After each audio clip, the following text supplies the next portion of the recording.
I'm going to call the special meeting of the Bellflower City Council to order Thursday, January 20th, 2022 at about 10:04. Roll call, please.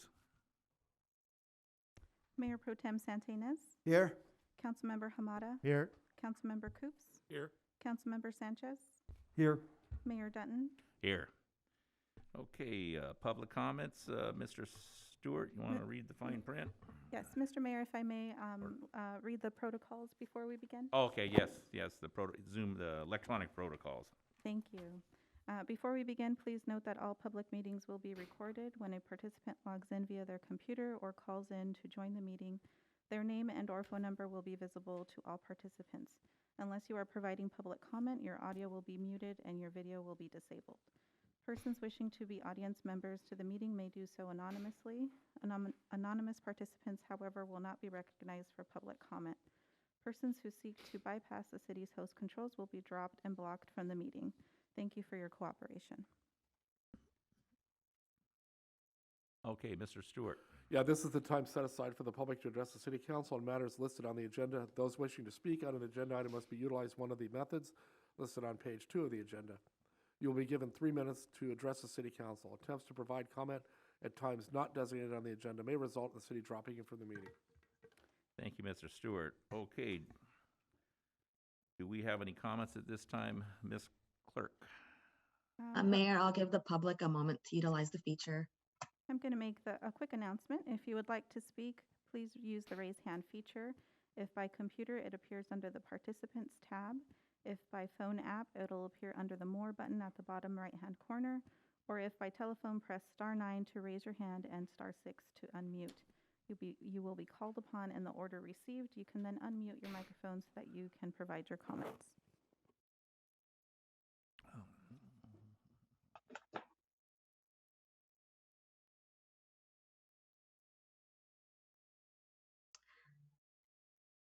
I'm not seeing any raised hands at this time.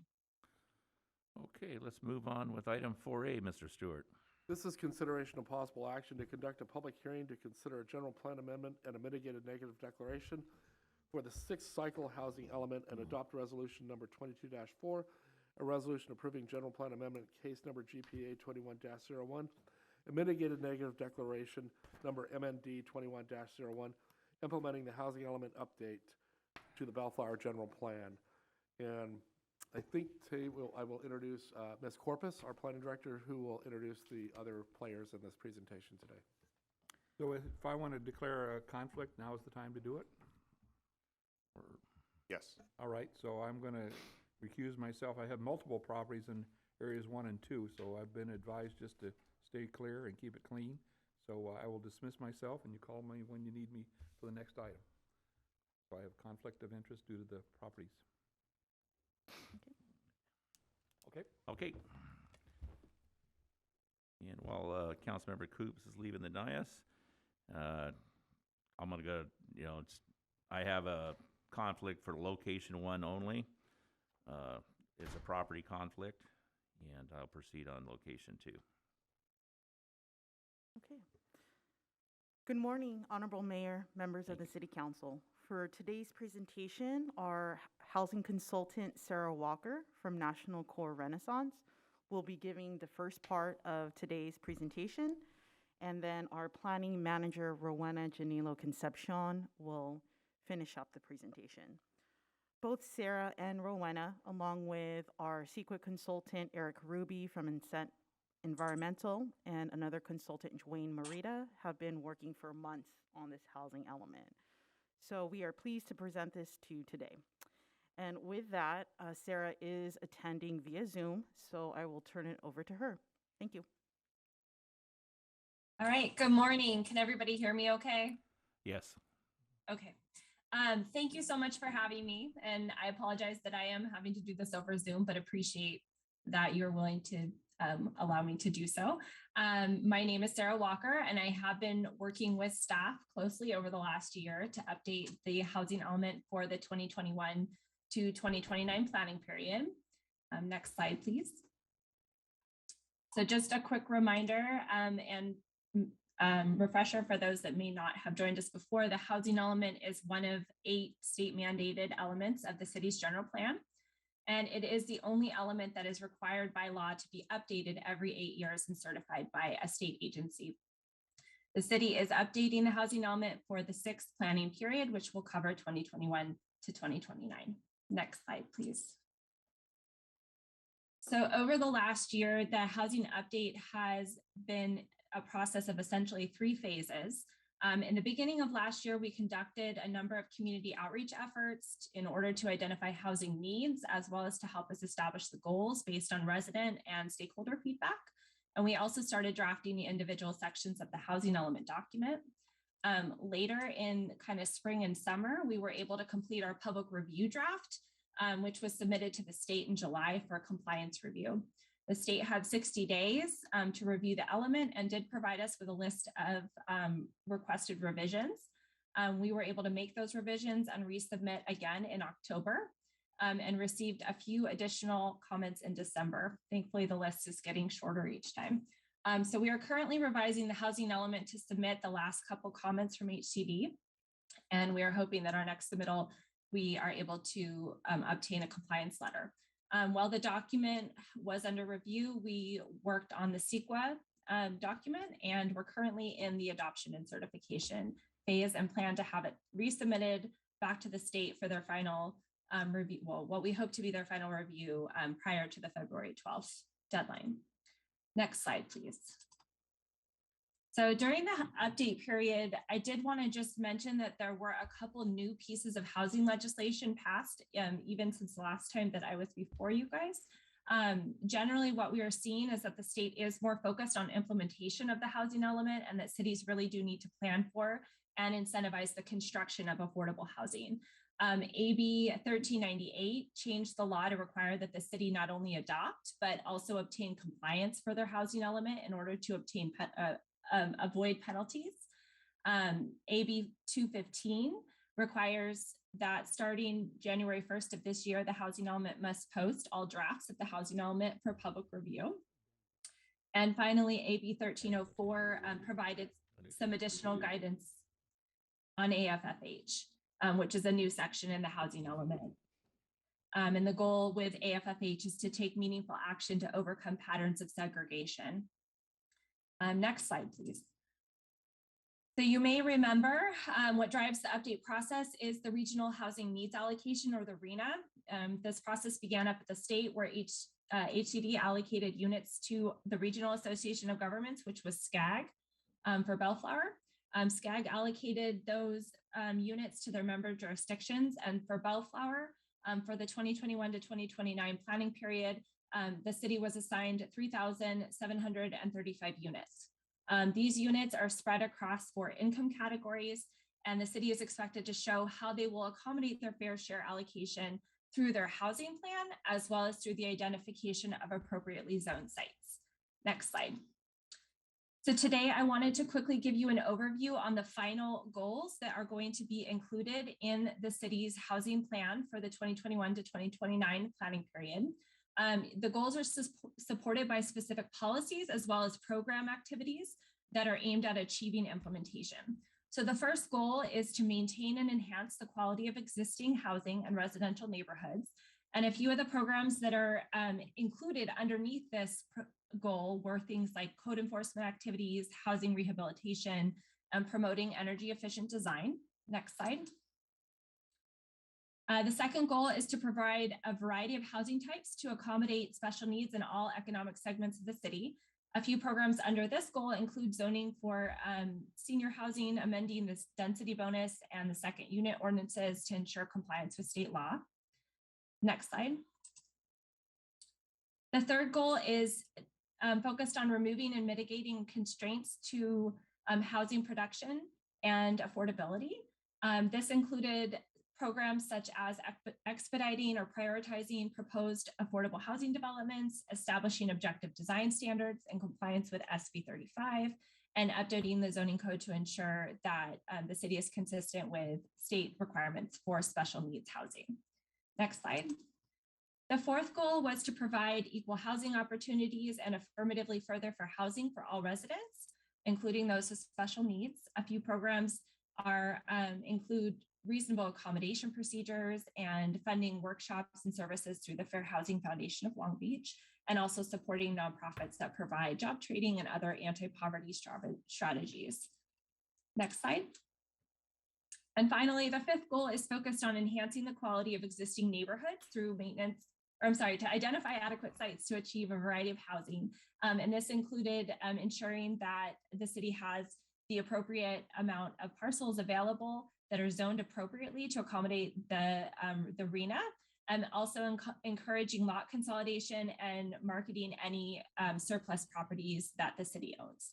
At this time, I'm going to go ahead and turn it back over to Rowena in order to talk about the second part of the housing element that's critical to meeting the RHNA, which is the sites inventory.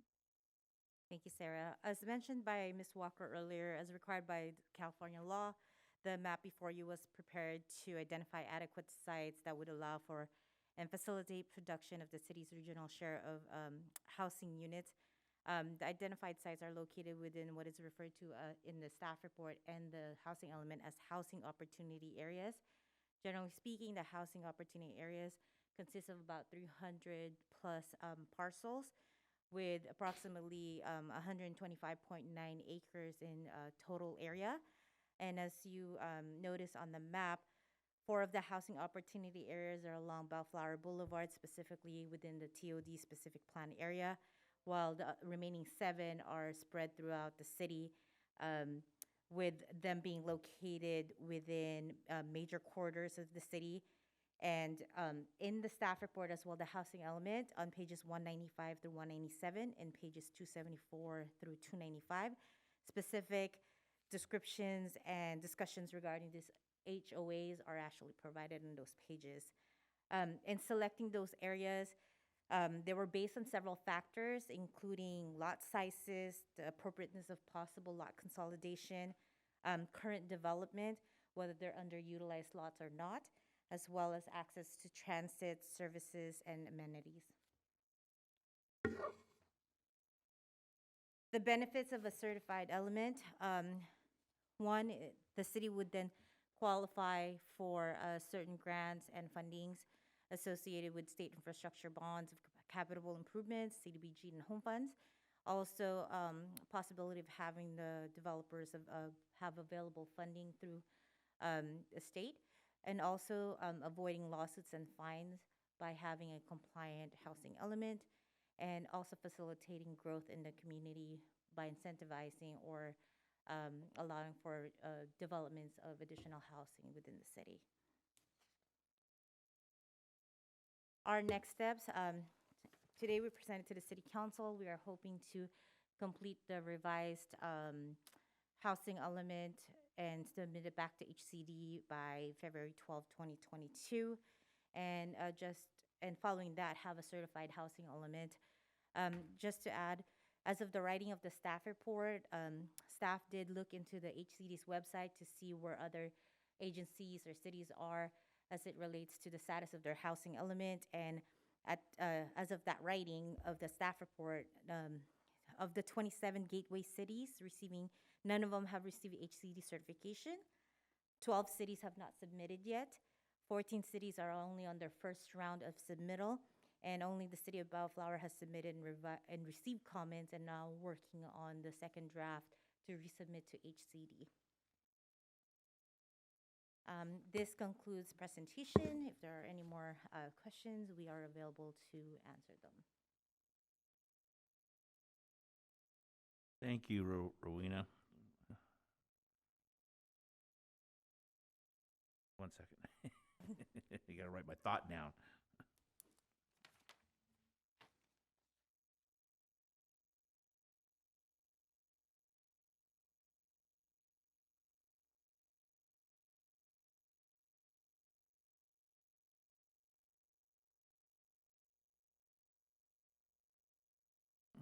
All right. Sorry, guys. Any questions of staff on the housing element at this moment? Anybody just want to chime in? Or I can call on you, or you don't have nothing yet? Nothing at this time? Okay, let's open the public hearing. I'll entertain a motion to open the public hearing, and we'll see if that draws any questions at this time, next time. Oh, Show make your- a motion to yeah. open the public hearing? Second. Oh, Sorry. We got a motion by Mayor Pro Tem Sonny Santa Ynez and second by Councilmember Sanchez. Without objection, that'll be the order. Can I do that on Zoom? Okay. Because some of the rules have changed.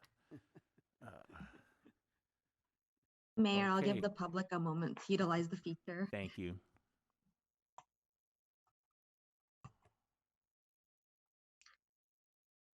Mayor, I'm not seeing any raised hands at this time. Okay, how many are in the audience? We have a total of 20 participants, including staff. That includes staff. Okay, got it. All right, I'll make a motion to close the public hearing. second. Motion by myself and a second by Sanchez.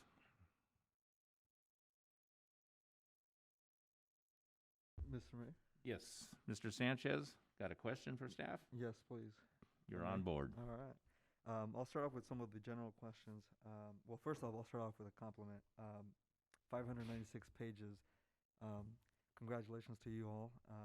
Very informative, easy to read through. I mean, I'll be honest with you, I didn't read all 596, but the areas that were important, definitely read into those. Love the history, the information that was provided as well, and kind of how we're getting to where we are today.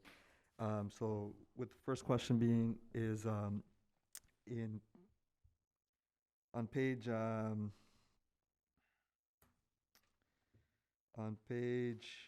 563, section 5, on the analysis reads, we're stating that we're basically allocating 4147, which is about 647 more units than required. Are we gonna be getting credit for that at a future cycle, or are we submitting, I guess my question is, are we submitting for the entirety of 4147 or only what we're being required to do for this cycle?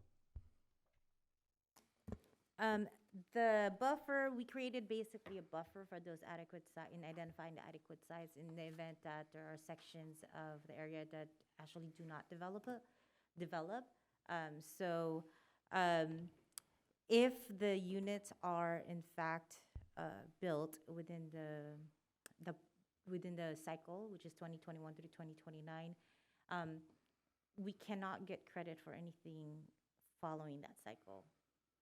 Yeah, So, but we don't believe that we'll end up hitting that or having to use that buffer. But we did include it as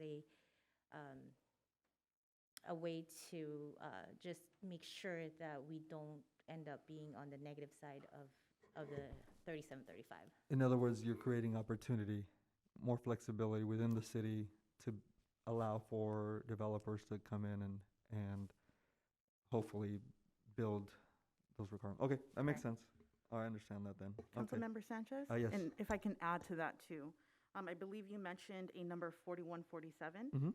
So when we started the CEQA analysis, we did it based off of how much can be cleared within this area, and the number that's cleared through CEQA is a lot higher than our arena. So the 4147 relates to how much CEQA clearance we gave and the analysis we gave to 4147. But the arena is much lower than that. So there Right. is quite a bit of buffer Right. between our arena and what we cleared it for from a CEQA standpoint. Right. Yeah, it's about 647 is what you're, okay. All right, no, perfect. And then, so my next question, this is the sixth cycle. This is something we're gonna do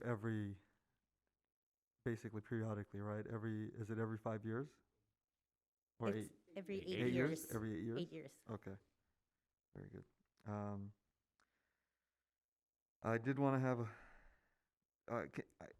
to be honest with you, I didn't understand the highest land to improvement ratio. Could you kind of provide a little bit of information on that, insight as to what that means and how that is calculated in your process?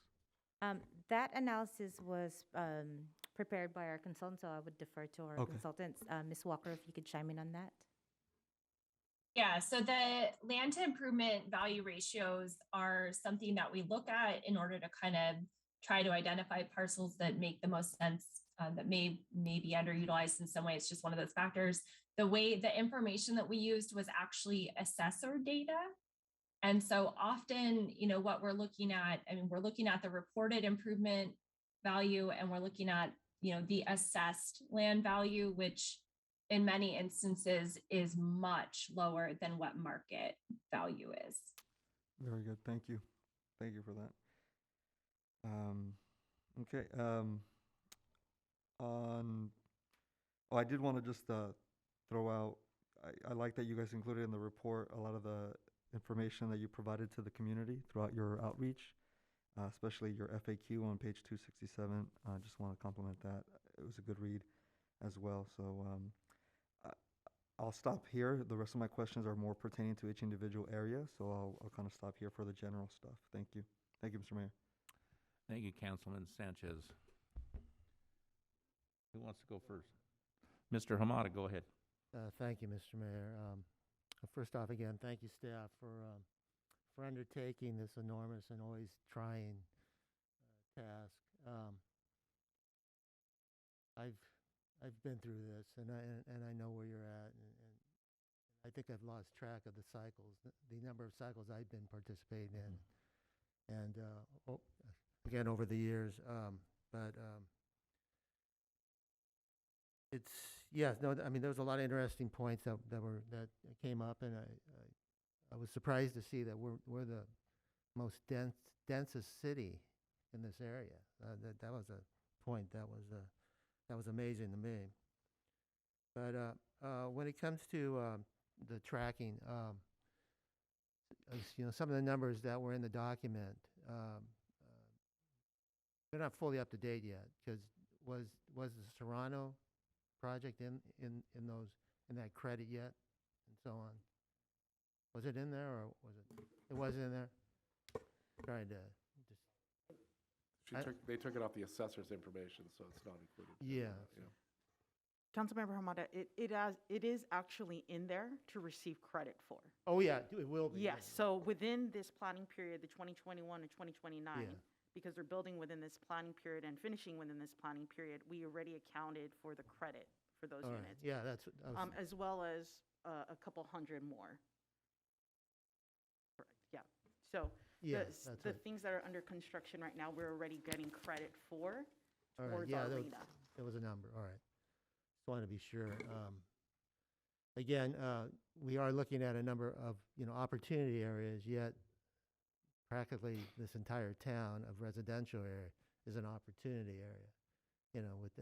With the ADUs and so on, and that number will likely grow at a larger rate than it would seem in that document, but that's just a matter of tracking.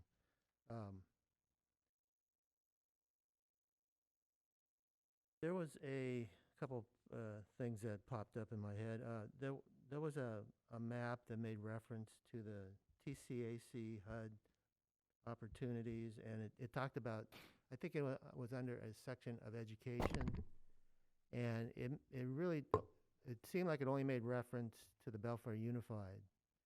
And this town is also covered by, I believe, at least two other districts, the Downey Unified and the Paramount Unified. So, and Cerritos also? Yeah. So is there some more discussion needed on that section?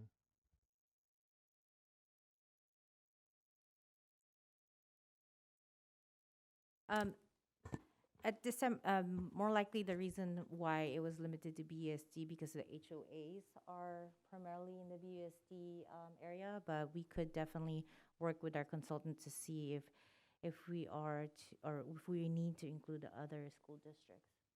All right. No, yeah, it's just something that I saw that. Again, just some general comments. I know that, you know, we're now being bombarded by the requirements of SB 9 and 10, and obviously those aren't listed under, you know, the housing element law. So, but we're going to see how, you know, that's going to work or not work in this town. But there's some thoughts on, you know, how we're going to kind of keep tabs on that and see how that's going to impact our city. Because we know that you know, the city's not the builder of homes.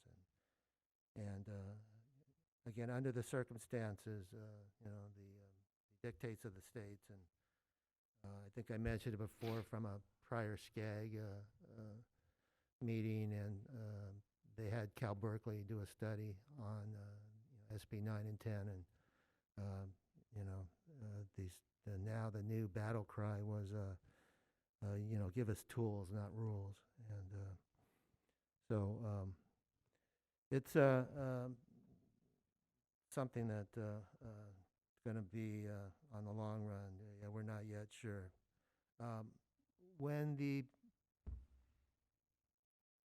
Planning Commission reviewed it, did they have any concerns?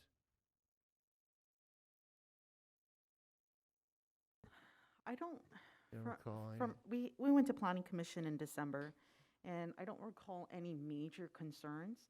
I think the key point that we inform them of is this is a plan. It's merely a policy document. A lot of the implementation is going to come at a later date and would require separate public hearings in front of the Yeah. Planning Commission and City Council. So that was kind of, you know, we went over the basics of the housing element. We went over the housing opportunity areas, but I wouldn't say there was any major concerns. A lot of it was questions related to the process and to the state requirements. All right, okay. Yeah, for now, I think I'll leave it at that, and there's some more details later as we get into some of the areas.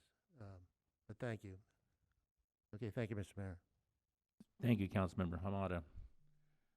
Mayor Pro Tem. Yeah, thank you, Mayor. Inez? Just trying to clarify the proceedings for this morning. Is there any more presentation from staff regarding each specific opportunity area, or are we just going to be jumping to ask questions? We weren't planning on going through any specific area. Okay. But if you'd like to, we can. Up to you. Well, I'm just trying to understand the process. I can start asking questions, you know. Yeah, I guess ask them. I think Yeah. I think if you get into if you get into an area that's one for me, you know, area one, then I will say I'll recuse myself from. Okay, that. because But I can hear the discussion, I guess. Yeah. I was telling the mayor that I think Councilmember Coops kind of recused himself too soon because he could be participating in this discussion. So anyway, I just make some kind of general comments. Again, thank you for this wonderful document. As Councilmember Sanchez said, it's a long document. It's a long reading, and it's very fascinating to see what the city has done. And thank you to staff for your hard work and also our consultants. It's good to know that we are ahead of the curve in terms of the neighboring cities in the gateway cities. So that's really a good point.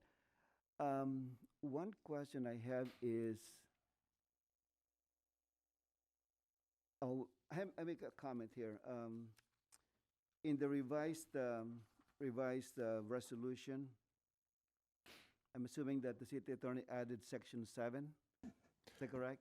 Yes, Mr. Mayor, members of the council, you were provided a revised resolution. Unfortunately, the redlining didn't come out, but you are correct, Councilmember Santi-Inez, that there's a new section 7. All the other items were renumbered, and I'll just read it for purposes of public disclosure.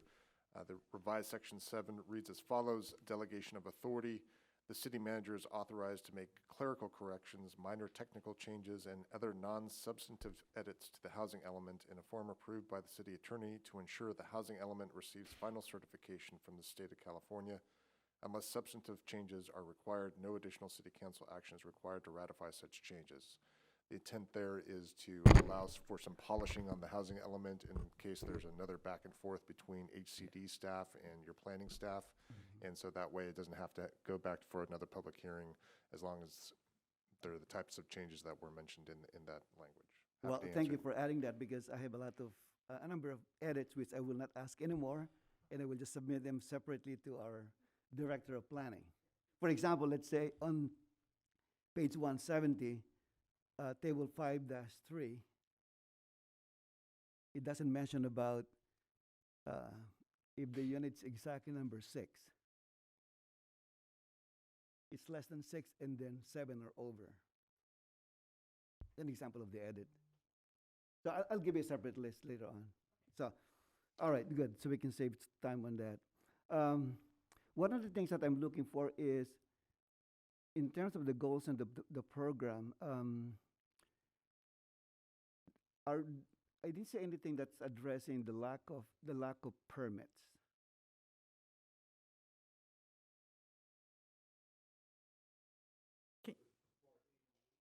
No, anything in any construction, because too bad I don't have the whole documentation. We talk about all the goals of the programs, but I don't see anything that calls for the requirement to make sure that the builder has a permit at all. Mr. Mayor, members of the council, perhaps I can assist staff with this particular observation. Remember that this is a plan. This is a general concept. The city council still will have to take subsequent action to implement this plan. And among other things, you may need to make changes to the zoning. You'll have to make changes to some of the building regulations, other types of things that will be implemented via ordinance at a subsequent date. Once this goes through and is certified by HCD, then the city council will have this plan in place, and we will implement that plan in conjunction with the land use element to make sure that the municipal code is consistent with these two important elements. Not that the other elements aren't important, but these are the two driving factors with regard to land use within the city. Oh, I understand that. But my point here is we talk about safety, and then also in one of the materials, it includes energy conservation, because staff would discuss with a potential builder about energy conservation. But my point is, if there is no permit application, how can staff discuss about energy conservation? Because they go around the back constructing something without having the opportunity to sit down with staff. So I'm just trying to see if we have that, it's going to be part of the process, because unless there's a permit, then you don't get an opportunity to explain the energy conservation tools that may be available to the builder. Just so that I'm clear at least, are you talking about what is the trigger mechanism by which the obligations or the intent under the plan are triggered in terms of there's a developer interested in developing particular housing? By what method does that developer come in and talk to staff in order to have those opportunities? No, I'm just talking about the tools that may be available to staff to relay the information to the builder. Got it. So it's, I'll let Beth it's too bad because expound upon we that. don't have it's a long document, and I just made note of that. Got it. Because, and I talked about specifically in terms of safety, that's very clear, because how can staff talk about safety with the builder if they're not applying for a permit? And then again, same thing with conservation, because there's a section here that specifies that staff will sit down with a potential builder and explain about energy conservation tools that are available to them. I see what you mean, Councilmember But Santinas. unless it happens, then you don't have the opportunity. No, you are correct. Usually our interactions to promote certain programs or to, touch on incentives to builders are if there's a project in hand. If they come to us and have a specific site in mind, then they start asking those type of questions in which we will respond appropriately to. But you are correct. If they're not having that conversation with staff, we don't know what potential builders are out there. Now, I will say, the housing element is a document that's online. Sometimes developers, will go to these elements to see what programs are in place for them to build housing. So maybe if they don't have a specific site in mind, they at least have this document to reference. If in the future they want to do a project, it is available so that they can see what our implementation is and what our programs are. Okay, so maybe it can be part of the minor correction later on, if I can specifically point out that section. Sure. Okay, all right. Also on kind of general question here, on page 64, it says that if a development is approved on a identified site at a lower density than what was planned or assumed, additional sites have to be identified within 180 days. Right? Okay. So my first question is that sufficient time for staff to identify, to be able to look for a replacement site? First question. And second question is, what is the process to accomplish that? Will that be required? Are you going to be required to have another public hearing because you are looking for a substitute site? And does it have to go to the Planning Commission again and the City Council? So what's the process for substitution? So that would be part of the no net loss that's required by HCD. Essentially, HCD wants to make sure that we are able to provide for those number of units based on the projected density that we indicated. And in the event that the builder comes in and let's say they build a lot less than the maximum density, the city or HCD basically requires city to be able to allocate another location that would allow for to make up for those Right. difference. Right. 100, and that could also mean in a residential area that's or an area that's already residentially zoned. So therefore, we don't really have to go through public hearing for that. Let's say that we have a 15,000 square foot R1 lot, and it's only built with one house.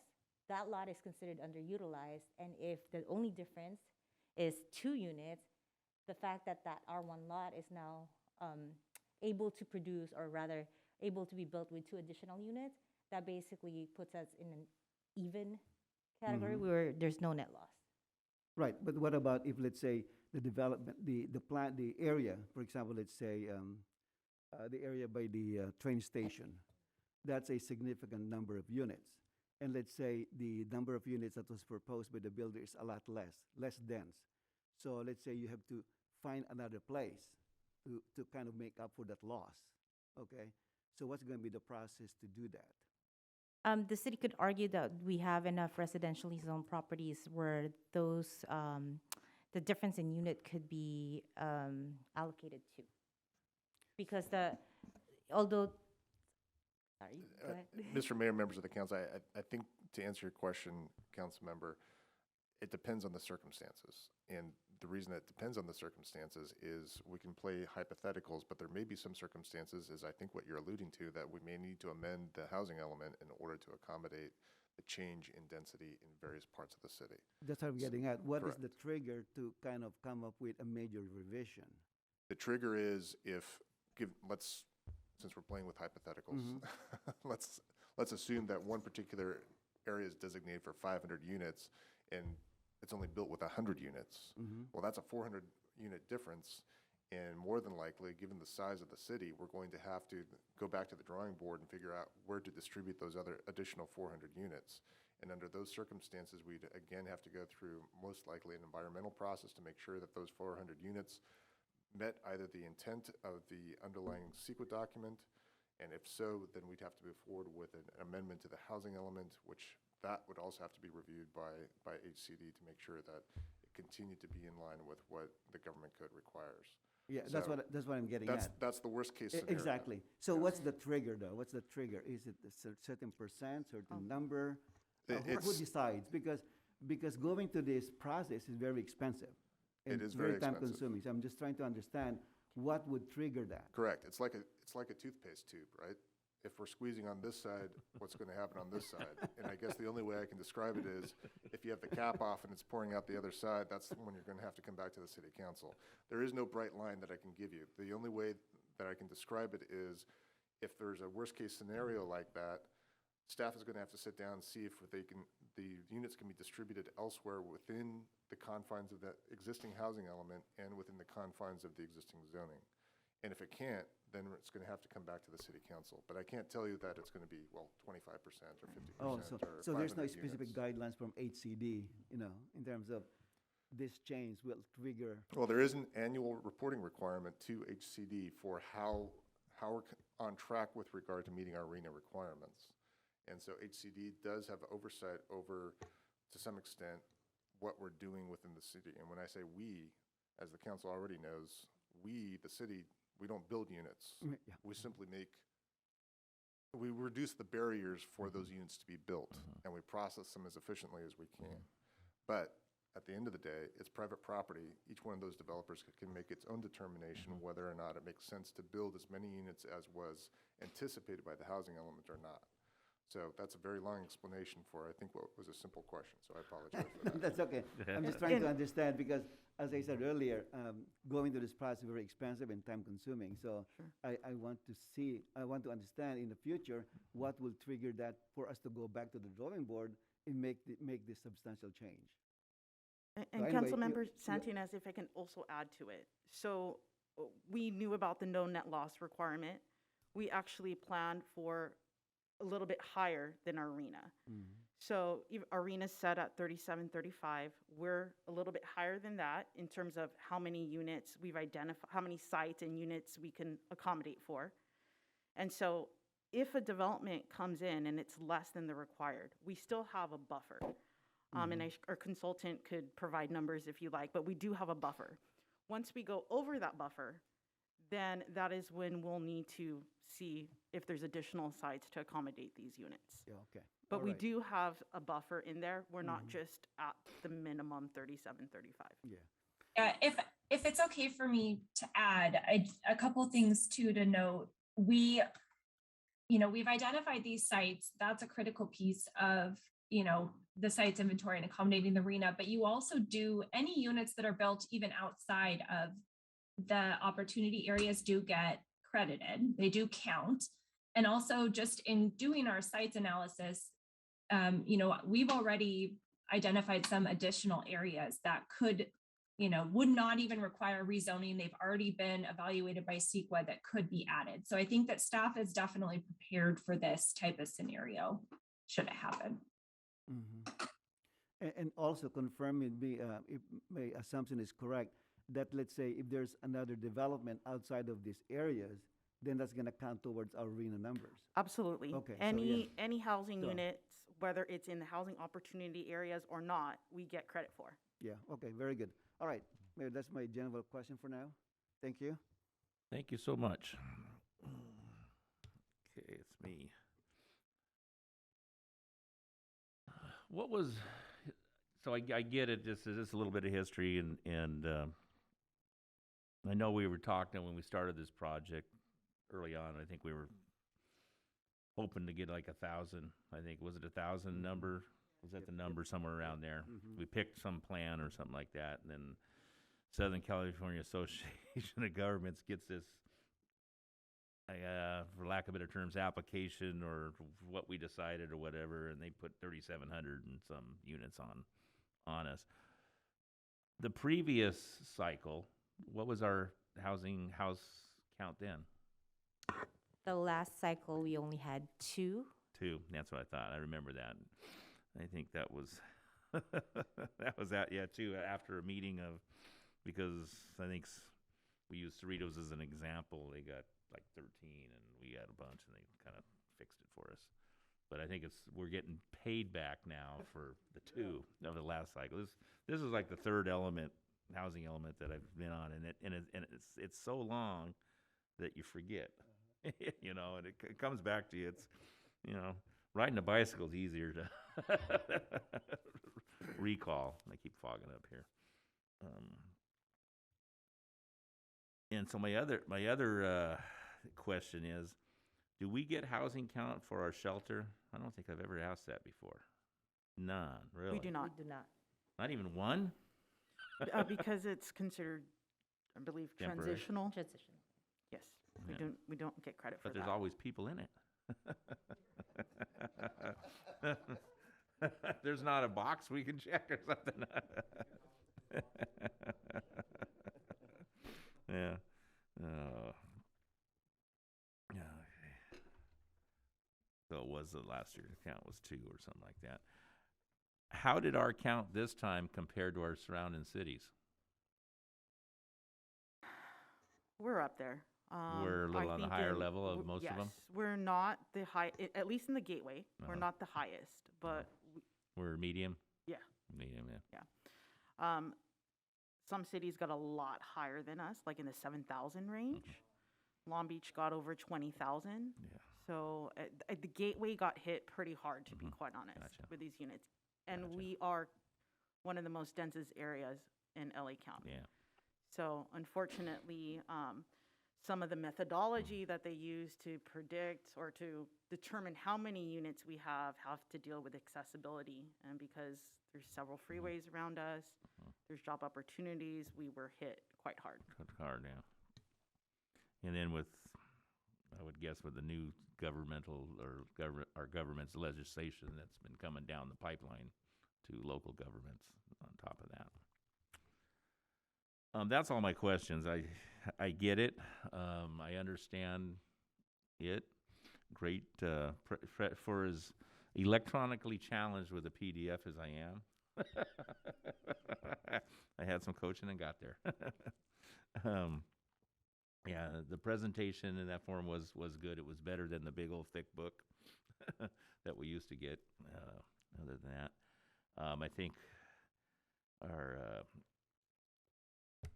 contractor helped out a lot, did a great job. Staff did a great job. With that, what's the council's pleasure at this point? Or unless there's some more questions that got drawn out. Specific areas, because we're trying to hold back on that. Yeah, we were holding back. Okay, gotcha. Okay. Yeah. So let's go for, you want to go first, Mr. Oh. Sanchez, or Hamada, or Sonny?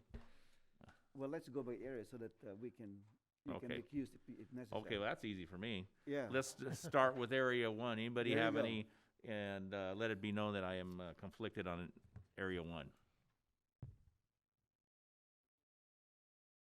Do I have to leave? With regard If to there if Area there are 1, questions, if there are no questions, then. he, we don't yes, but he's declared a conflict. He has a conflict in Area 1, and so he's required Okay. to I have no remove- questions for have no everyone. questions. You have no Yes. questions? No. You have a question, everyone? Just one. Oh, there you go. Oh, Just a there you go. confirmation. Sorry, Ray. Sorry, Mr. Mayor. I guess you have I was waiting, to. yeah. Take a break. Take more coffee. There's more coffee. All right.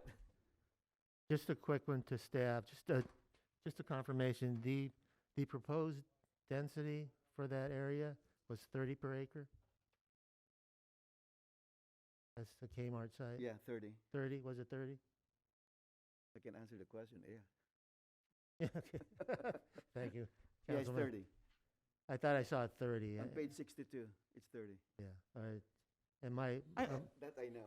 I'm sorry, which page are you on, Area Councilmember? 1. Area 1. The Area 1. 275. Discussion. Okay. I was just, I believe I saw 30, and sort of my first reaction was, for that area, probably could have gone higher, but that was just, and I think, again, the big picture, I think our focus is the downtown, the TOD at, up to 100. So I think that's where we get the bulk of the units. So, again, I'm okay with it. I just was wondering, I just brought that out just for any thoughts. But same goes for, well, let's area by area. So that was my only question. Okay. That was all. So if we want to bring the mayor I back. guess we can bring back the mayor.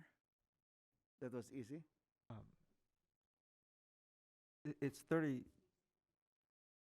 per, so question for Steph real quick. It's 30 per acre on every Acre. pretty much area, is what I was reading, right? Except for the, Except for one. go ahead. We actually have 3 different densities. There are Okay. 30 dwelling units, 100 dwelling units, and 40 dwelling units. And primarily the decision was based off of how close it is to the TODSP and the surrounding zoning of the site, around the site. Okay, and then actually, I'll take this opportunity to ask a couple more. Councilmember Sanchez, Oh, if sorry. you look at page 62, it describes the number of units per acre for each area. Page 62. So area 1, 2, 3, 4, and 10, 30 units per acre. And then areas 5 and 6, 100 units per acre. And then areas 7, 8, and 9 are 40 units per acre.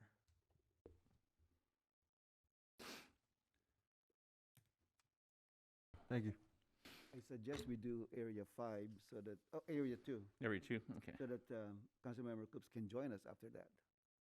Oh, good idea, yeah. No, I was gonna take them numerically anyway. Yeah, that's, Okay, questions for area 2? area 2 is, what's area 2? Clark and Alondra. Alondra Yeah, and, Main Street, Laundra, I mean, Clark. Clark and Alondra, yeah. right? Yeah. Southwest, Clark Yes. and Alondra, okay. That was good. How many areas are there? 11.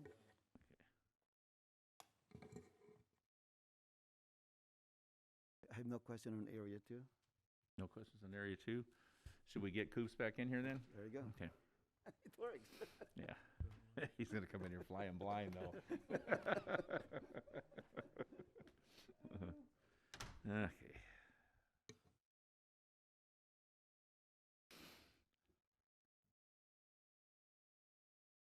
Do you guys know your, does anybody have, what areas they got questions on? Or do you want me just to go sequential down? I'll just go sequential, okay. Mr. Mayor, if I, well, I'll wait till. Wait, Dan gets in Yeah. here.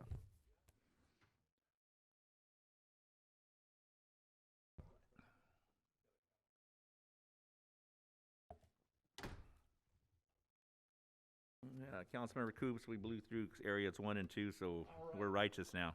Thank you. So you know. Okay, so now we're gonna. Yeah. Yeah. So now we're gonna, any questions? Does anybody have any questions on area 3? Area 3. Yeah. Just Yeah, the- you don't have just nothing the in front of you. location- Just the location. North of the 91 I can't freeway. see that. Clark and Park Street. Clark and Park, Oh, Clark and Park, Yeah. okay. Okay, all right, got it. Page 198 of your Mhm. staff report. Yeah. You'll Clark and Park, okay. That's okay, we'll wing it. Yeah.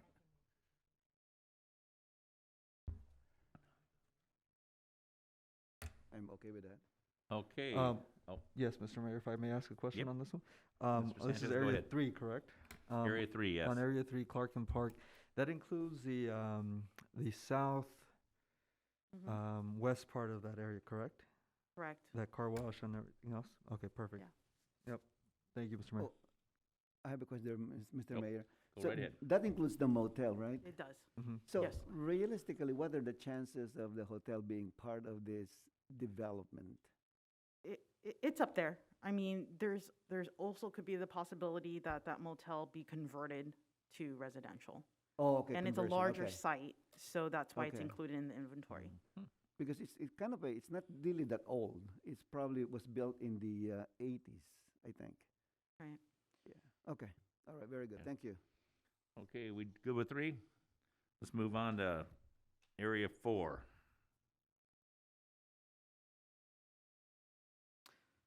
This is Clark and Artesia. Oh, Clark and Artesia, okay. So if you look, it's hard to see, but on the map,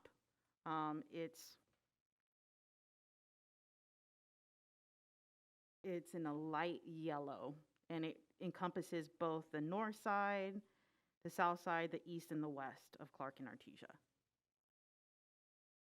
Mr. Mayor, just a quick question again, also the same thing, because I think in the staff report, the 7-Eleven was built within the last 10 years. Yes. So I think in the staff, there's something that refers that it was built in the 90s in that area. So if you can Sure. just revise that? We can. Yeah, because that was, I know it was built in the last 10 years, because I was mayor when it was Yeah. inaugurated, so. Mhm. Sure. Okay, thank you. Any other questions for 4? Not seeing it. Let's. Sorry, Mr. Mayor. Okay, go ahead. His district, you know. Well, I don't Mr. know Mayor, yet. That's District 4. What's the area? Yeah, it's the area. It's Clark and Artesia. Clark and Artesia. I think definitely seeing Mayor Pro Temp's comments of the removal of the 7-Eleven. I wonder if we want to be adding those the homes to the west, or not the homes, but the areas west of the vacant lot that is currently there. There's a couple of mixed use mobile home areas and stuff like that. Could that be included? Yeah, so this map isn't 100% to the parcel. Mhm. So we just did the general areas, but you are correct. So one of the comments that we received back is the unlikeliness of mobile homes to be brand new. So we have taken those out of the inventory. It's just not necessarily showing up on the overall map per parcel. But yes, there are definitely sites that have been redeveloped within the last 5 to 10 years where it's unlikely that they'll be developed as housing. Right. We can go by parcel and take those out. I believe our consultant has already done that to some extent. So we absolutely will take a look at the mobile home parks and the 7-Eleven project. Thank you, Mr. Mayor. You're welcome. Okay, item 5, and where's that located? That's Item 5 that's is better. Bellflower and Alondra, just south of that the new City Ventures development. So southwest. Bowl.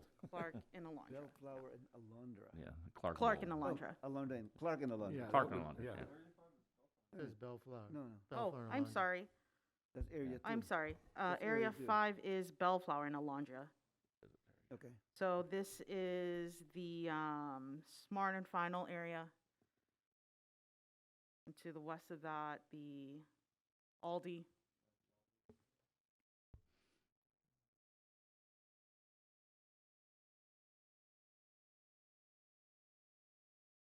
How far does it go to the lumberyard, to Cleveland's property? Okay. You have better diagrams, right, by area. I think that may be better instead of showing this one general map. Because at least we can see the parcels. Not as part of the presentation, but Oh, it's not. Okay, in okay, the staff report, there Okay. are, on pages 263 Yeah, would be the we didn't print it opportunity. though. Yeah. We're trying to save paper, Yeah. save some trees. So. Yeah. Yeah. All right. You would just go with the coordinates. Yeah, there you go. That's better. Yeah, the younger people bring computers. Oh, younger. I don't know about that. I just need to see it up close. Yeah, we're using abacus over here, you know. Yeah. Okay, any questions on 5? Not seeing any, we're gonna move on to area 6 in what you had up there before. We can see the location if we can get that back. So area 6 will be Bellflower and Flora Vista. So now we're getting into our TOD area. So for the next, for area 6, 7, 8, and 9, that's all within our downtown. So area 6 specifically is Bellflower and Flora Vista. Which goes south, is what I guess is what you're saying now? Yes, south side of Bellflower and Flora Vista. Oh, it's the south side. Right, and it goes up to, oh gosh, I can't tell that street. I'm sorry. So basically, this Starts at is Omega under Burger. 5. You know, it's close to 5. 5 butts up to 6. That is Yeah. correct. And Omega Burger. And it, Yeah, right. So what area is the Jackson Motors? Jackson Motors is area 11. Oh, area 11. Okay, I'll hold my question for that. okay, now that we got our bearings on area 6, any questions on that one? 5 for I mean- Jackson Motors? Jackson's Motor is on Area 5. Oh, Area Area 5. five. Oh, Okay. North purple, of the right? railroad. We can go back to 5. Okay. We'll just go back to 5 in a minute. all right, so. We're on 6 though right now, right? Okay. Any questions at 6? Hold a minute. Or Let me clarify, Mayor. Where's Jackson Motors? 5. Did you say 5 or 6? Area 5. We said 11, but it's really 5. Rowena, can you clarify, please? It's in Area 5. Okay, so I have a question there. So do we have a better map? Where is the train station gonna be if and when it's built? Where's it? So, according to Metro's plans, Uh-huh. it would just be north of Flora Vista on the west side of Bellflower Boulevard. Which is Jackson Motors. South side of the tracks, right? No, North side of the North tracks. side. North side of tracks. Because which is south side Jackson is, Motors. south side is the parking structure. Right. So, and then that's part of the opportunity area? It is, because Metro does allow for joint partnerships. So potentially, it could be it could be ground floor parking for Metro with residential above. So that's why we identified that as an opportunity area. So it's gonna be a multiple story, parking, train station, and then residential?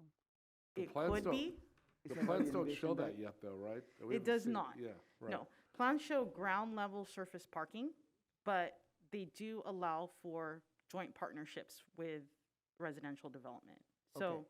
there is a possibility of housing on that site. So that's why it's included in the inventory. Okay, so but in terms of timing though, because we know that based on the latest information, it's very unlikely that the train station's gonna be built, or the line's gonna be built by 2028.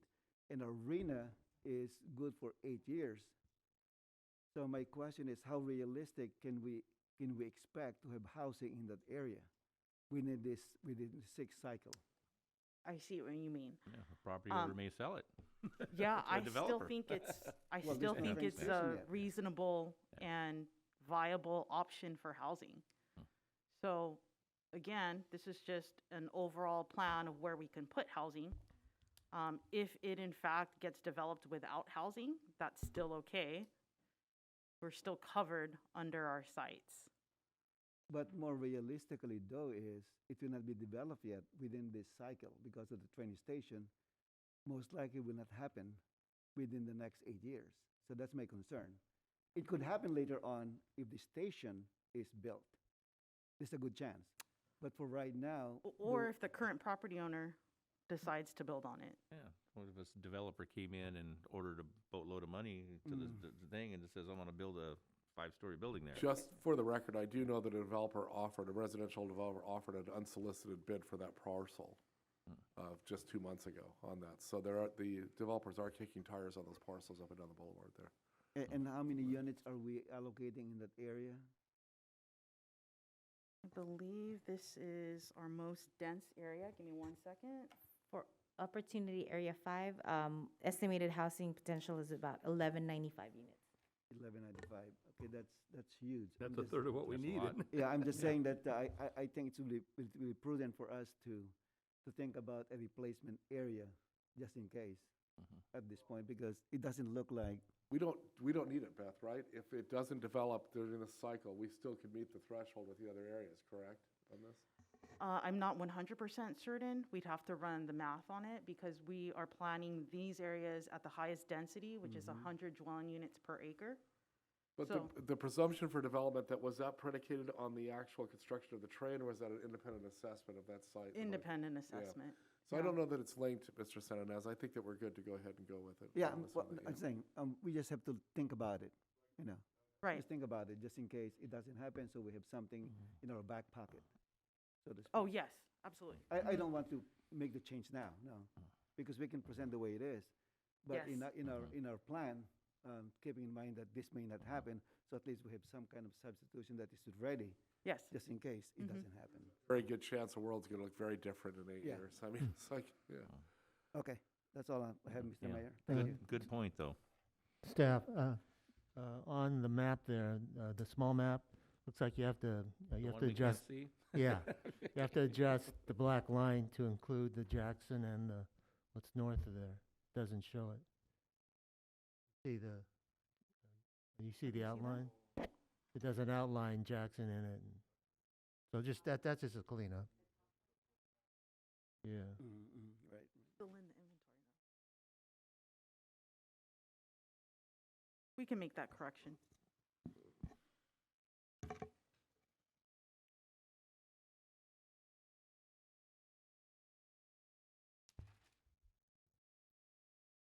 Okay, Area 6 then is Bellflower and Flora Vista.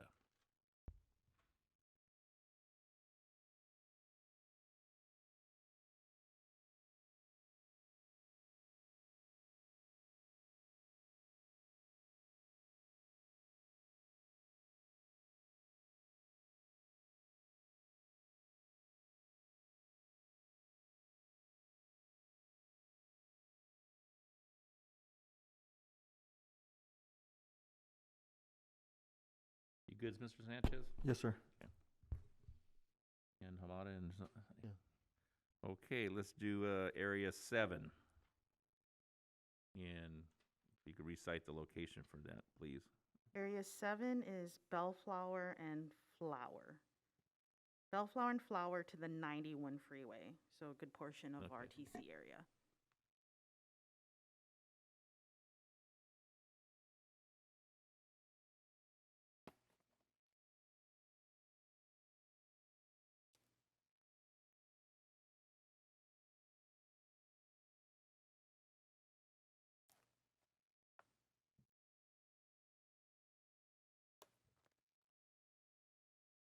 Sanchez is good, Coops is good, Hamada and Santiago is good. Okay, Area 8.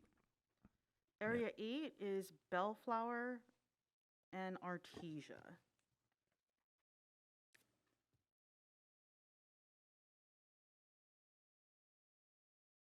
So this area encompasses a Hang on a portion of minute, the and current I'm not DFW. conflicted out of that one? You should. Because that's all the way to Ramona, right? I think you should. You should be. Yeah, okay. Yeah. Good catch. Good catch, Mayor. Sonny just wants to be mayor. I was already. Oh, On excuse me. Area 2. All right. You're warmed up. Okay. Any question on area, this area 8, right? 7. I'm This is sorry. 7? This is 7? This is Opportunity Area 8. 8. 8. Okay. Bellflower and Artesia. Between this- Artesia and Ramona. That is correct. Right, okay. So there's a huge Bank of America parking lot over there. There's the 98-cent store with a huge parking lot in the back. The area is by the exchange. And you mentioned about the city-owned parking lot also on the east side of Bellflower? Right, correct. Right, okay. Mhm. So that's a great opportunity, actually. Okay, any question on area 8? Councilmember Sanchez? No, I don't have a. You don't have I'm any. I'm thinking of Clark and I'm thinking of Clark and Artesia. So no, not on this one. Okay. Councilmember Coops? I own property on Ramona at 9924. I don't know why I'm not conflicted out. Oh. Okay, I guess let's do So it. let me dismiss Let's do it myself. correctly. So Councilmember Coops and Mayor, Mayor Dutton, Dutton will be out of the, and will you be still out. got 3 guys here. yeah, okay, all right. Let's do it correctly. Thank you for pointing it out. I just want to note the conflicts that were used for this meeting were the same conflicts that were used for the April study session. So I'm not sure if the area designations changed from April to now. A lot of it's very similar from April. Yeah. It's okay. Yeah. All right. All right, any question on area 8? Just a quick comment. Yes, Councilmember Hamada. Again, going back to the list of densities, what's the proposed density in this for 8? That would be 40 dwelling units per 40. acre. Okay. And estimated housing potential in that area is 168 units. Yeah, I saw the 168. That seemed kind of low right off, but Just, all right, 40, all right. Okay, thank you. All right, any other question? All right, we're good. So area 9. Maybe I gotta bring. Hold on, let's look at the area Bellflower, first, Tisha, yeah. just to be safe. It covers from Bellflower, right? From Cedar. That's correct. Cedar to So Rose. area 9 is along Bellflower Boulevard, south of Cedar Street to the southerly city boundary. Okay. Any conflict there? Let's check with the city clerk first. I believe there is a conflict for Councilmember Coops. I'm not sure for Mayor Dutton. Actually, Mayor Dutton would be, because if it's Bellflower Boulevard from Artesia to the city limits, is that what you said? No, from Cedar. From Cedar to From the city Cedar. limits? Mhm. I believe Councilmember Coops is out. I'm not sure about Mayor Dutton, if his conflict goes from his business all the way down to Okay, Cedar. we'll wait.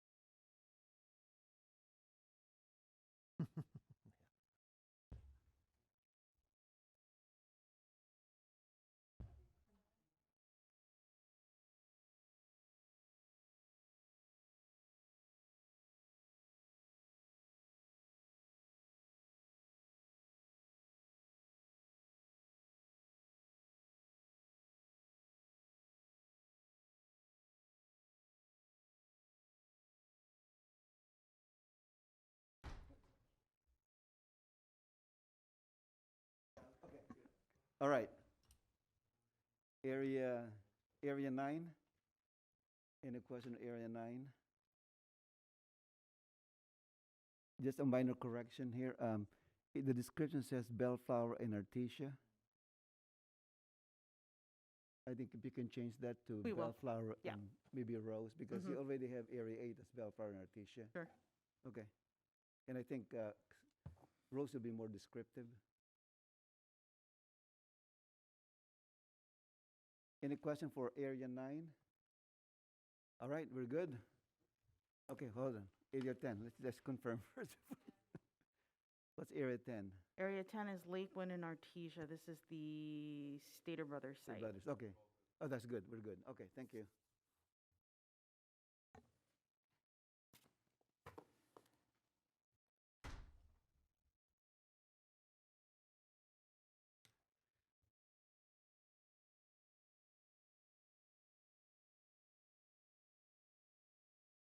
All right, let the record reflect that Mayor Danton and Councilmember Coops are rejoining the meeting, starting with discussion on area 9. 10. Oh, area 10, area 10, area 10. Sonny has no conflicts, correct? All right, then, okay. All right. I think they let you go on the Y board.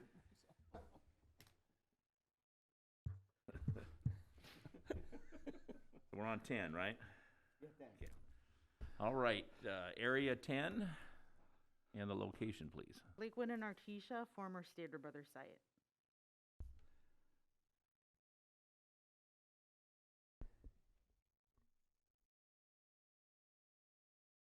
And it just stays between 91 Freeway and Artesia?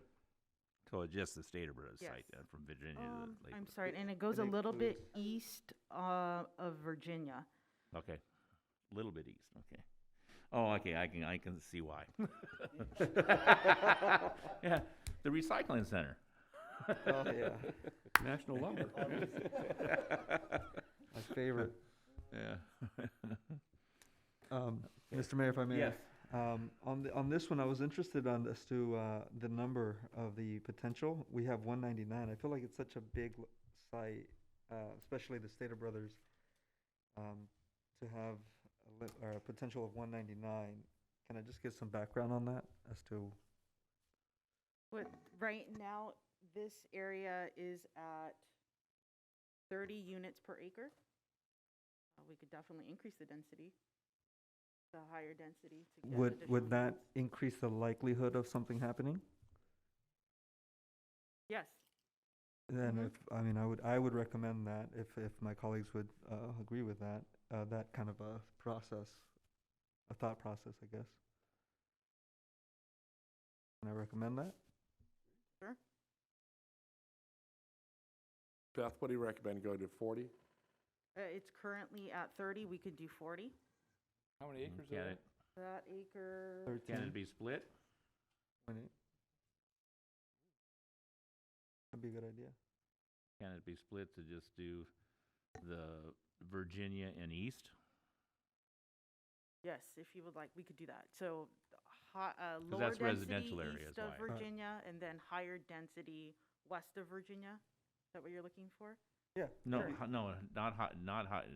no, no changes west of Virginia, just change east of Virginia.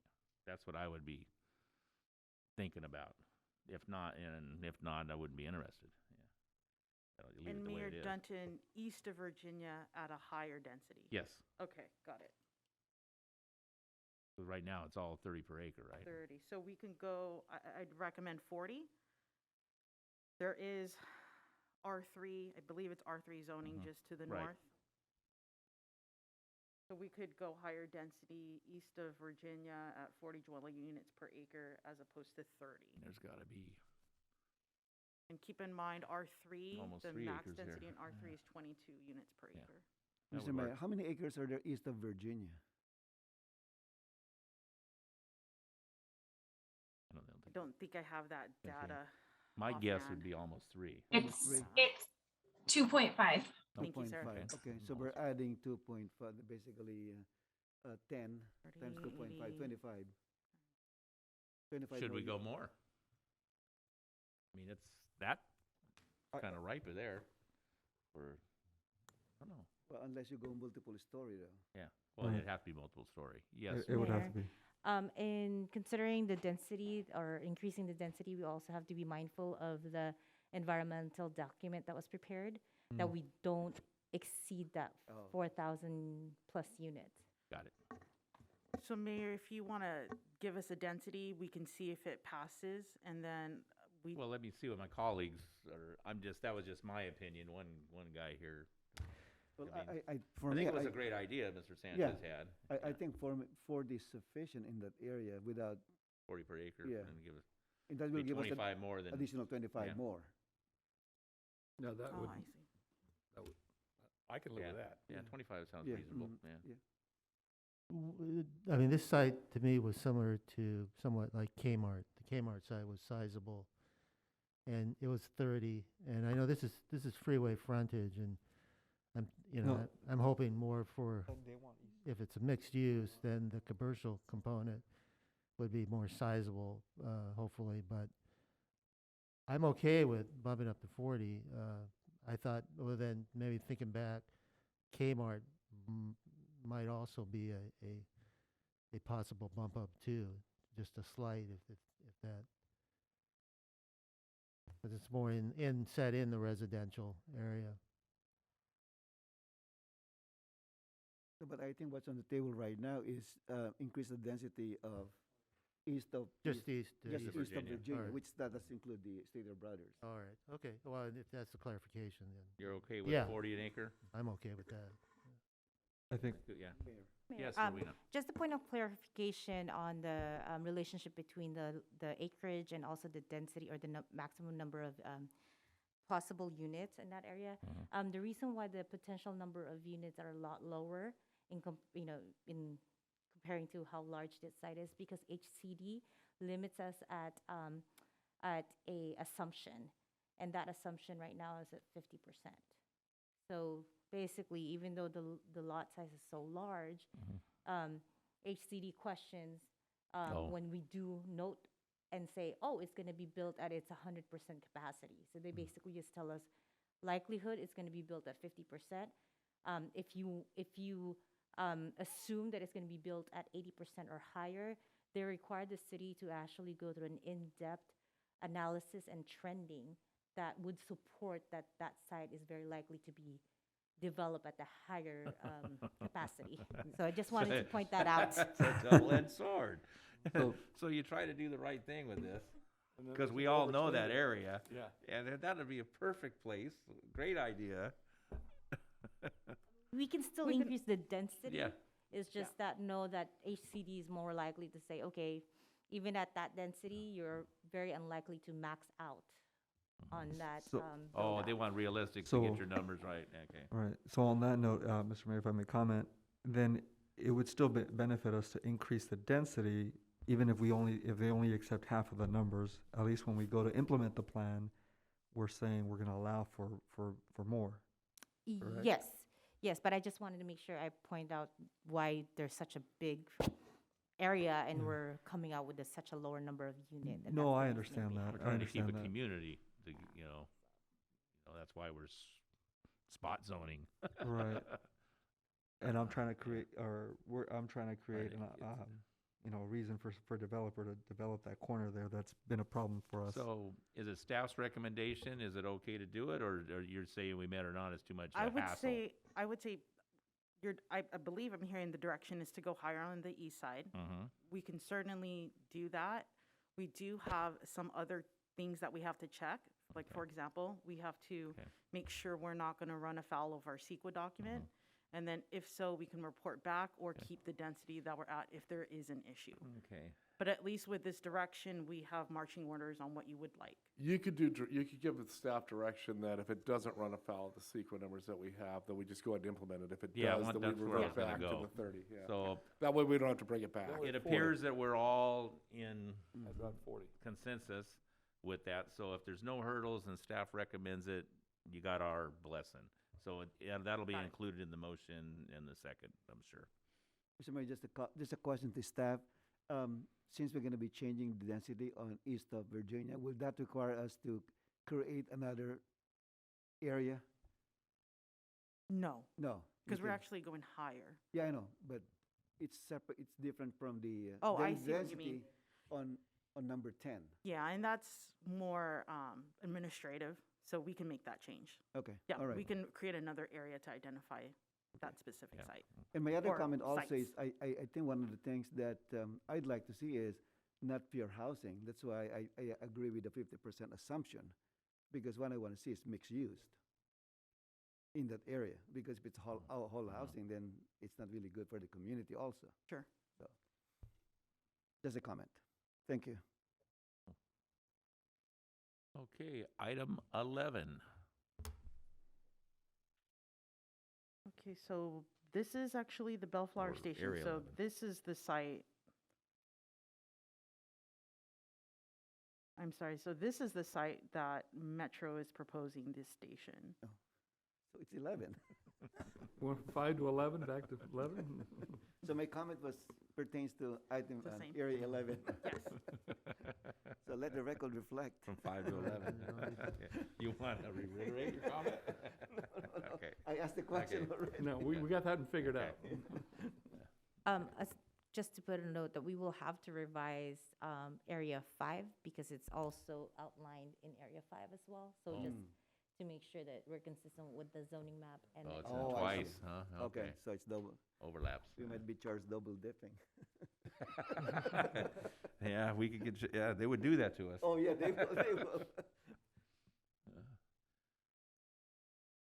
All right.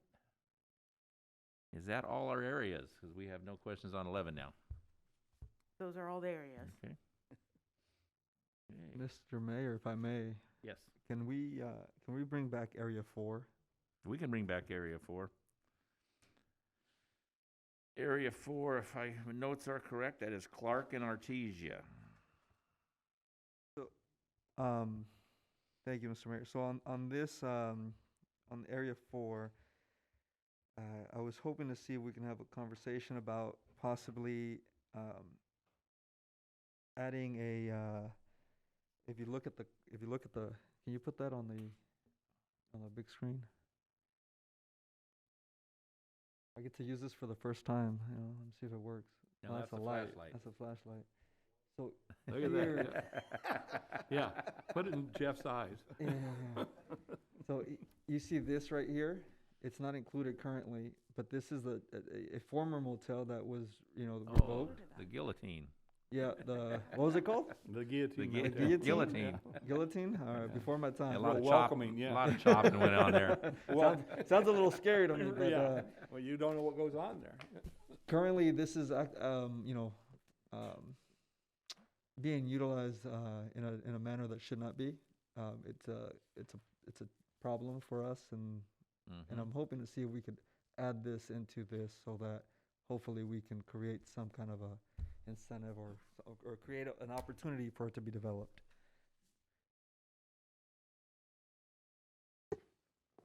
Councilmember Sanchez, yes, we'll take a look at that, and my apologies, I thought that was actually one that was included.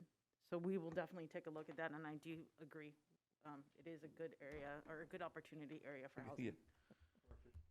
Gives the area character. I appreciate that. I would definitely appreciate that. Yes. Just adding that into there. I know this is a plan, and we don't know if a developer will come in and do it, but No, we gotta try. let's gotta try. Yeah. Awesome. Well, perfect. Then that concludes on my area four Okay. comments. Okay, any final area questions, my colleagues? Nothing got drawn out from somebody else? Let me get my glasses back on here.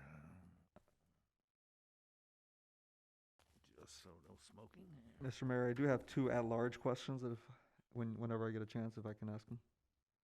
So it encompasses the entire thing, not area specific. Go ahead and Perfect. you have the Mr. Mayor. floor. Thank you, Mr. Mayor.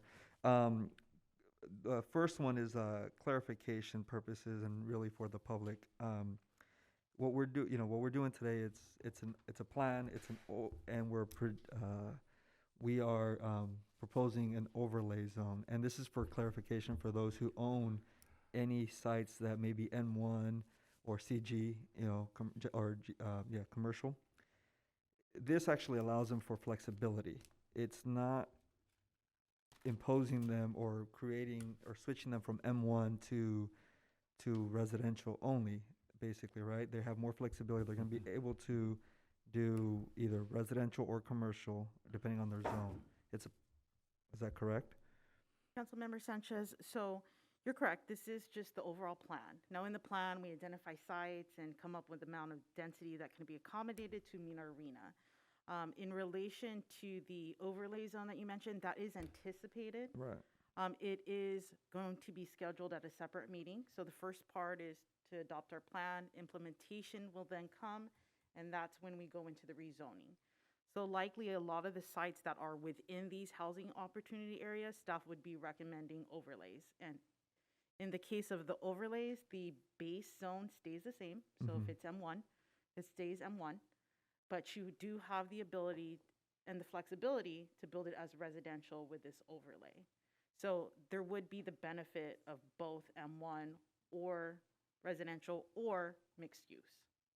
Perfect. And those discussions will definitely come at a later time. No, I understood, and I understood it. I think it's further clarification for the public, right? And I say that because I'm sure some of us got phone calls about that kind of concern. This is actually a good thing. This is flexibility for those owners. So. And then at the time that we do those hearings, it will be properly noticed to those property owners within those areas. Within that, perfect. And then the last question then I have is, do you have, and it's probably too early to ask this question, but again, I understand this is a plan. We're not implementing this yet. It's going to come back at a later date by area. I'm assuming. Do you have an idea of what you're going to be implementing first?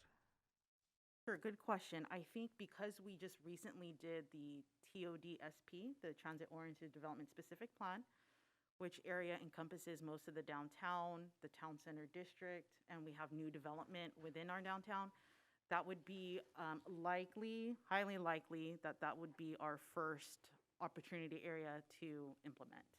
And we already have our specific plan in place. What that would involve is adjusting the boundaries of where that's going and the densities. Very good. And then to conclude, what's your projected timeline to complete the implementation of all areas?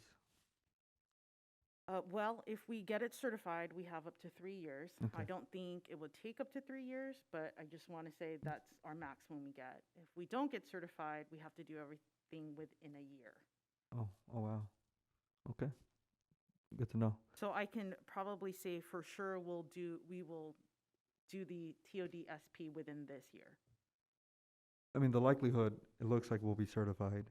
Okay, perfect. Thank you for that clarification Mhm. and information. Thank you, Mr. Mayor. That concludes my comments. All right. Any other general questions? Just one general question. In areas where we have the density at 100 units per acre, how many stories or floors do you envision the development's going to be? Well, currently, for example, we already have 100 dwelling units per acre in our specific plan, and that's in the area that Serrano is currently building. That's Um, five stories. And that's right? 5 stories. Okay. So if you kind of use that as a baseline, you're probably looking around 5 stories, maybe 6, Okay. depending on parking and other development standards that they would have to That's meet. going to be identified in the, once you process the overlay zone. Correct. Okay. All right. Very good. Thank you. Hmm. Thank you, Mayor. So the 66 apartments that are getting built, that's to the 100 an acre standard? For Serrano, Toronto, yeah. they are, I believe their density is at about 81 units per acre right It's now. 81, so they're building under the 100. Okay. Yes. I would just acknowledge it for school of thought. I always, Mr. Mayor, the Yes. building that is the tallest one that I envision is the senior center behind Sims Park. An oak. That was put there in the 70s. And then they even had to do some adjustments in the fire equipment that's around the area to accommodate that building. Does that make sense? Because suddenly we had gone beyond our normal 2-story limits. So I'm wondering whether or not these higher structures will, I'm just speculating, cause the fire department to relook how they protect our town. But anyway, that's just a side note. It's the getting the water up there 8 stories. Exactly. It's kind of heavy. No, that's the problem. That's their responsibility. Whatever you develop, Yeah. they have to protect. they So have to do that's the the water job. That's just how it goes. Yeah. so. Yes, Yeah. I mean, we're part of the district like everybody else. We pay the same fee everybody else does. So they have we to had our adjust own their fire response. marshal to approve these projects. Correct. And we still do. Uh-huh. And when our fire marshal approves these, then that puts the burden on the county to provide the service. They have an obligation under their district to do that service, provide that service. Okay. So I'm not concerned about fire department opposition on this issue, these issues given in. Okay. Any other general questions, Mr. Hamada? Yes, Mr. Mayor, thank you. Just a couple comments and maybe one question. First off, congratulations to staff for putting together a MND that only had cultural resources that needed mitigation potentially. That's, to me, that's a first. I've never seen that one before. I know the mayor made a comment about, again, why the state doesn't give credit for, keeping the homeless in shelters.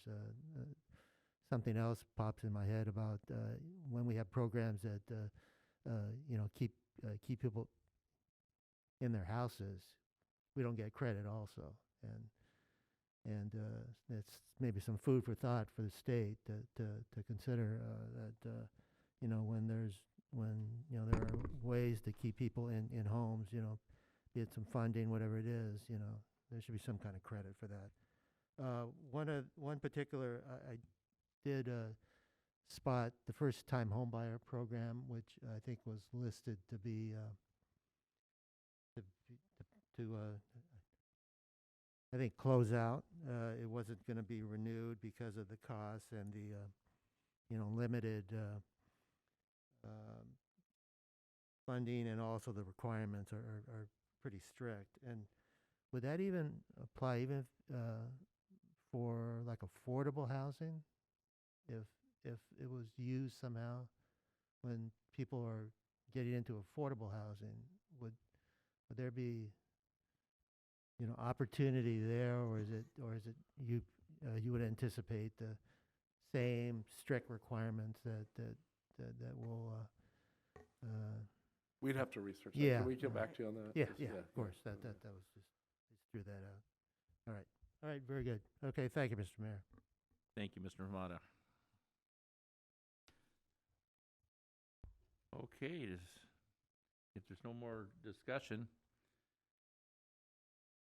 we can, if somebody can entertain a motion. Mr. Mayor, I'd like to make a motion to the City of Bellflower adopt resolution 22-4. As amended with the As two amended. items As we amended discussed. with all yeah. the changes I'll- that were With discussed. the I'll resolution second that. change and the discussion on the floor. And that were caught by the city clerk. I'll second that. And Motion on the floor by Mayor Pro Tem Santa Ynez Miss- and Mr. Mayor, members of the second by council, just making Sanchez. sure you're using the resolution that was handed out. With section 7. Yes, Correct. I'm reading Thank off you. that. Oh, go to the yellow paper, I guess. No, all the bold print. That's this one. Oh, add a second. Okay, got it. Okay. And you guys are okay with the amendment from the city attorney? Okay. Call roll, please. I'm sorry, Mayor, who made the second? Sanchez. Thank you very much. Mayor Pro Tem Santinas? Aye. Councilmember Hamada? Aye. Councilmember Coops? Aye. Councilmember Sanchez? Aye. Mayor Dutton? Aye. Okay. Item 5A, Mr. Stewart. Yeah, this is consideration of possible action to provide direction to the city manager regarding spending plan and implementation plan for community development block grant coronavirus relief funds for youth, family, senior services. And I believe Mr. Eduardo Lizarraga is going to make the presentation to the city council. Mr. Mayor, I'm thinking, because of my, community involvement, and, again, pursuant to the Code of Conduct resolution that we adopted recently, because I'm on three boards that are applicants for this. So the YMCA, the Community Family Guidance Center, and also Kingdom Causes. So at this point, I think it's just probably best for me to just recuse myself. From the whole thing? I would, at Yeah, this point, okay. I'll just let you. Mr. Mayor, yeah. at this time, I'd also like to recuse myself. While I know I could recuse myself from only one item, I'm going to recuse myself from the entirety, Okay. only to be fair. Okay. Let the record show that Councilmember Hamada and Councilmember Sanchez are recusing themselves from 5A.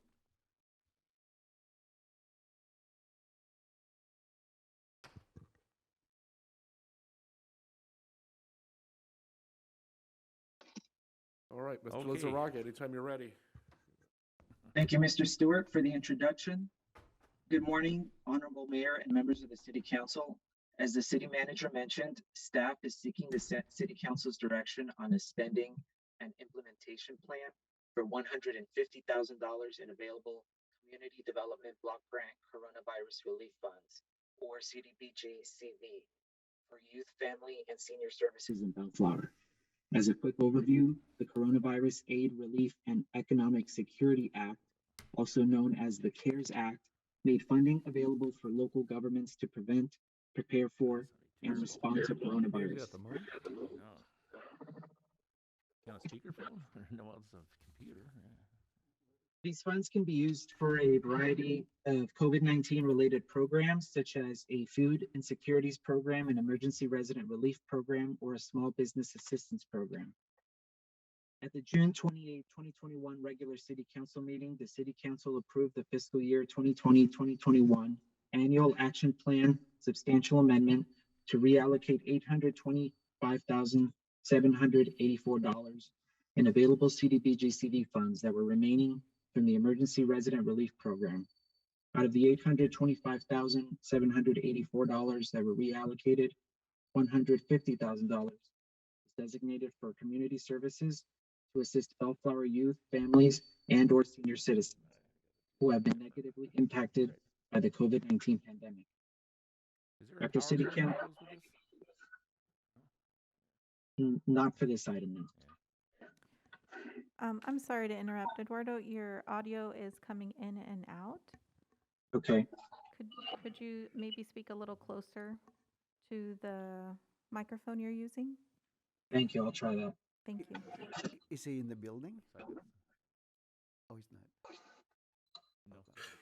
No, he's not in the building. Eduardo is a new dad, and he just had a daughter on Saturday, so he's doing it from home as a result of that. So if it continues, I can continue the presentation if the sound continues to be bad.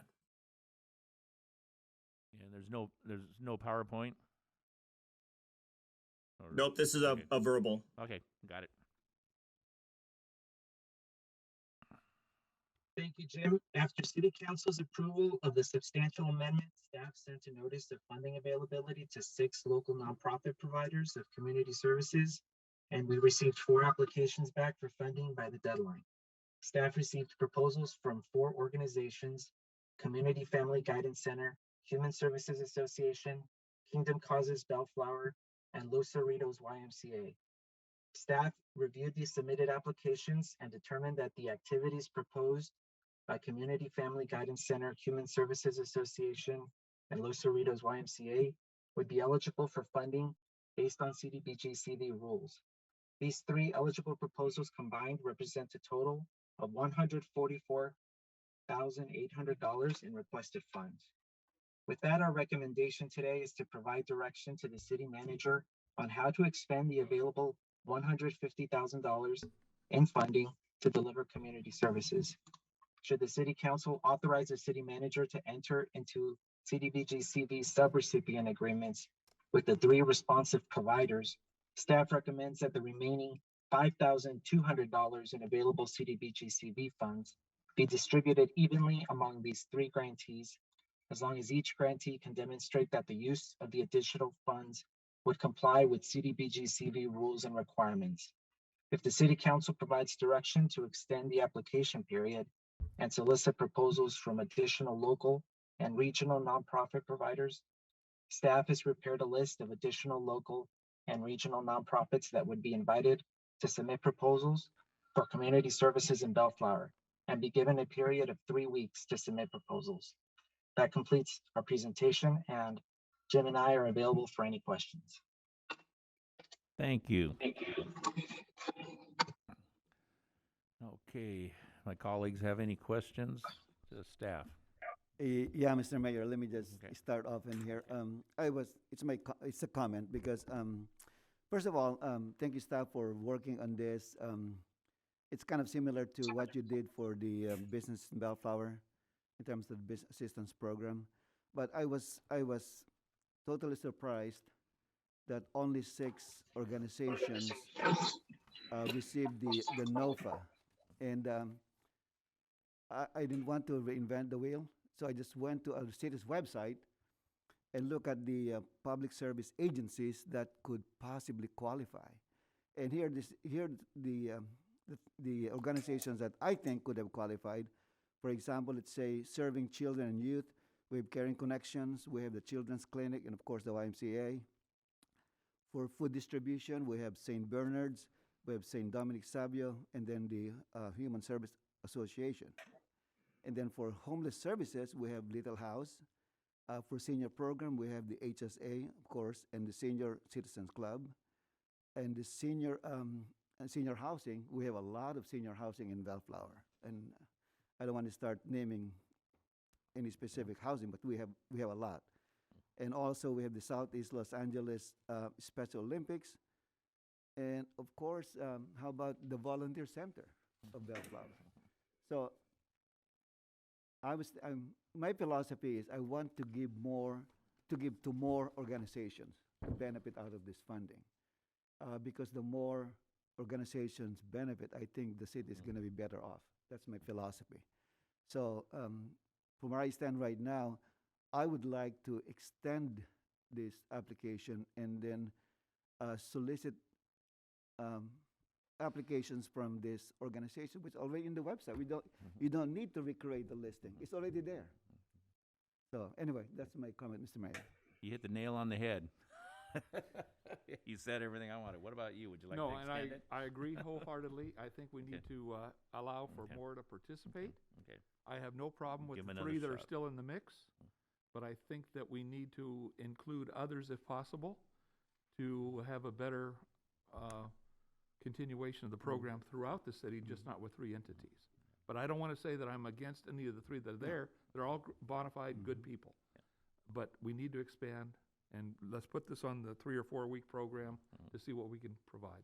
Let's take another bite of the apple. Right. Yeah, so just for belts and suspenders, the staff has prepared a list of organizations that we think would qualify for that. What I'd like to do is circulate that list to the council, and if you have any additions to make to it, we'll just make them, and then we'll add them to the In a list. white paper or today? And we'll get them out today, so you can Okay, respond okay, back to yeah, you. okay. And it maybe should be more than just a letter, and maybe we need to follow up with a phone call. Yeah. Say, listen, you're leaving money on the table here. We can do that too. Right. We can 'Cause- certainly notify the folks on that. Because I would think there's some organizations, it's too much of a hassle. Right. I won't qualify. I'll waste my time, you know. You know, But, just, I want to be inclusive in the list, so we'll just Gotcha. give the council a chance to add to the list if they want to, so. So would somebody like to make a motion? I'd like to make a motion to extend the filing period for this grant for additional 3 or 4 weeks. I'll Yeah, second the make it motion. 4 weeks, so we have a 4 week weeks, to get the okay, list 4 out, weeks. then we'll do a 3-week closure after that, so that's Okay. what I'd recommend. All right, yeah. the 4 weeks then. I second the Thank you. motion. Okay. Motion on the floor by Mayor Pro Tem Santa Ynez and a second by Councilmember Coops. Call roll. Mayor Pro Tem Santenaz? Aye. Councilmember Coops? Aye. Mayor Dutton? Aye. Move for adjournment. Oh, you'll have to Oh, we bring got- back yeah. our- Before we adjourn. Well, you don't, do they need to come back to adjourn? You want to? Yeah, we can adjourn without. Well, as a courtesy. Okay. Item 6, adjournment. We are adjourned.